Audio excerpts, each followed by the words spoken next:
ঠিক আছে কিন্তু আপোনালোকে আমাৰ সমস্যাটো কেন্দ্ৰীয় চৰকাৰক জনাওকচোন যে অসমৰ কৰ্মচাৰীসকল এনেকুৱা হৈছে যে কাৰণ এনপিএছ ব্যৱস্থাটো দেশত যদিও বহুত ডাঙৰকৈ হৈ আছে সমস্যা কিন্তু অসমত বেছি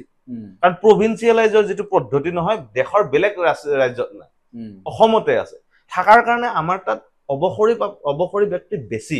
আৰু সমস্যাটো বেছি উপলব্ধিটোও বেছি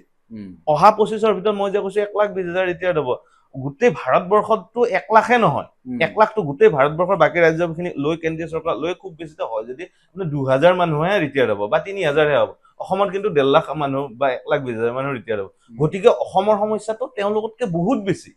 কিন্তু তেওঁলোক আগবাঢ়ি আছে যদিও আমি আগবঢ়া যেন লগা নাই কিন্তু কি হয় এই পৰিবেশটো যেতিয়া উপলব্ধি কৰিব নহয় তেতিয়া আমাক নালাগে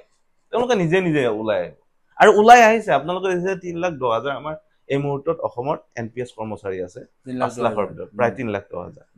3,10,000 অলপ ওপৰে হ'ব নতুন যিখিনি ৰিক্ৰুটমেন্ট হলে কিনি আমি ধৰাই নাই এতিয়া কালিলৈকে এটো 4 লাখ হ'ব 5 লাখ হ'ব কেৱল এই যিসকল ব্যক্তিয়ে ওপিএছ আছে তেওঁলোককে যদি সন্তুষ্ট কৰে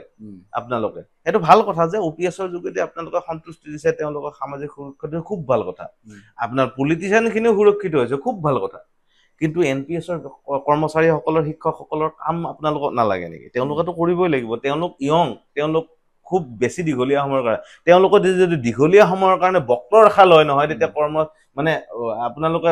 ধৰক এতিয়া দেখিছে যে 1000 যেতিয়া ছাগলী বা গৰু লৈ যায় ইয়াতে দেখা নাপায় এই পদ্ধতিটো আপোনাৰ হাৰিয়ানা চাইনে এইবিলাক যে হাজাৰ হাজাৰ ছাগলী একেলগে লৈ যায় কিন্তু এটাই টাৰ্ণ লোৱা মানে গোটেই মহাই বেলেগকে টাৰ্ণ লয় আৰু অসমতো সেই অৱস্থা কিন্তু হ'ব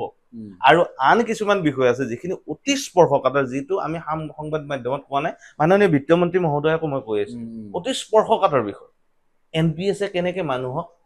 বেয়া ফালে লৈ যায় আছে এতিয়া যে দুৰ্নীতিটো বেছি হ'ব ন মই অসুৰক্ষিত